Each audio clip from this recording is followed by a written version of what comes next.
All right, we're at the Xbox booth here at E3 with perhaps the game that's dominating, I would say, at the front line of Microsoft's assault in 2012. Joined by Chris here, but from 303. We're going to talk a little bit about what you guys are showing on the show floor.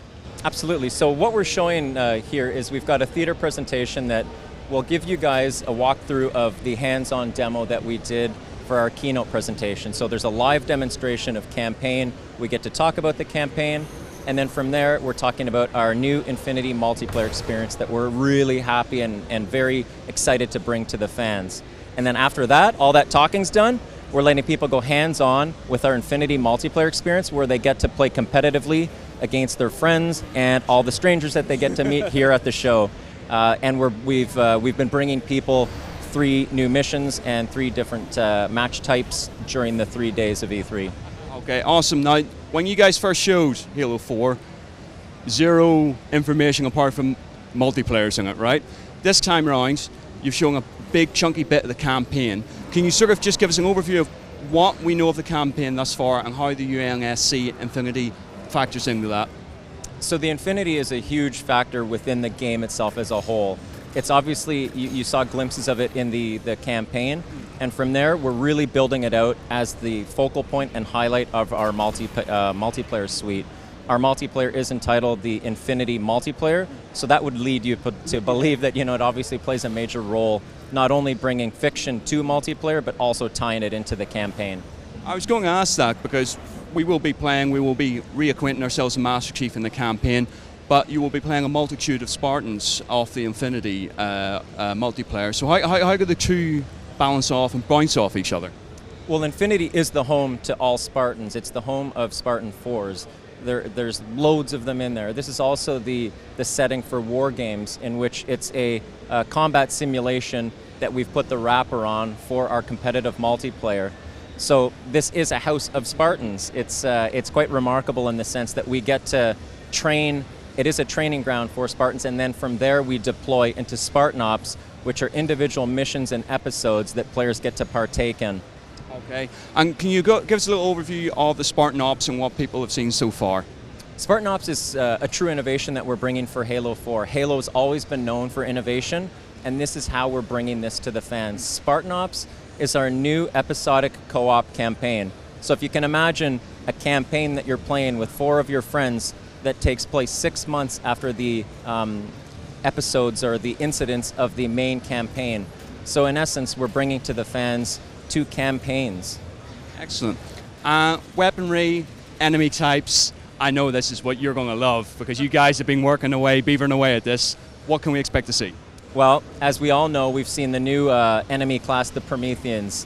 This is an ancient evil that Chief will come across, which is extremely exciting for us to bring a new element of the sandbox to the Halo sandbox, which is already so incredibly diverse. Weaponry, we've seen a few examples of the weapon from the single-player campaign, and to be quite honest with you, it's extremely exciting to just get your hands on these Forerunner weapons that we get to use not only against them, but our old friends, the Covenant. I was going to say the Covenant are back to being their old vicious selves. What sort of tinkering have you done with the sort of Covenant types? We've certainly been looking at AI, we've been looking at the way that they look. So we're really trying to up the scale, we're trying to make them look even better than they've ever looked before. And with our new engine and the modifications that we've made to the engine, we've made them look more beautiful than ever, if the Covenant can be beautiful. With these, this is a very intense rollout you guys have planned with Spartan Ops. Have you got everything pretty much pre-planned and it's just tidying up and polishing it for that deployment?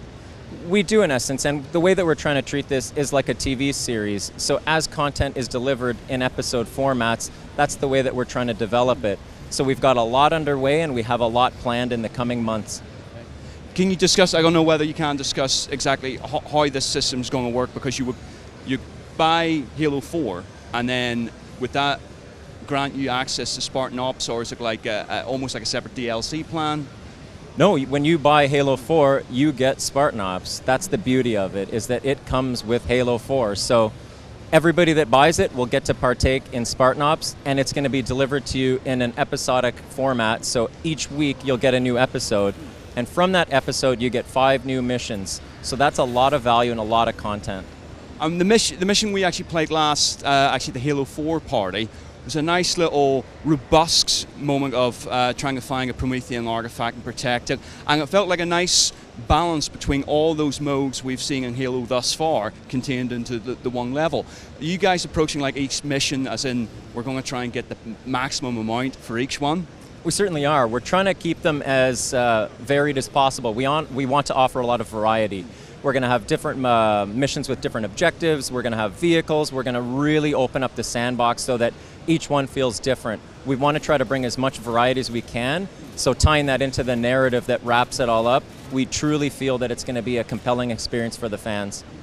And talking a little bit about the sort of armor abilities and upgrades and whatnot, we are going to play around with Promethean vision, with the sort of thrusters as well. How have you guys enjoyed tinkering away with that? It's been a blast. I mean, we get to play multiplayer with these new armor abilities, and the way that we've tried to treat them is tying them into Prometheans, trying to give something new, but also making sure that we keep the balance that Halo's known for. We're always trying to maintain that balance so it always feels like classic Halo gameplay, but we're just trying to redefine it slightly by adding to it and just making it better. All right, we've seen the showcase, we've seen E3. What's next for you guys between now and launch? We're going to finish this thing off. That's what we're busy. We've got our heads down. We're going to finish it off. I'm sure we've got a few other surprises up our sleeves, but stay tuned for that. Okay, and just wrapping up one last time, when's that lovely release date? November 6th, and I can't wait to get it in your hands. It's great. Thank you very much indeed for the time. Thank you very much. Cheers.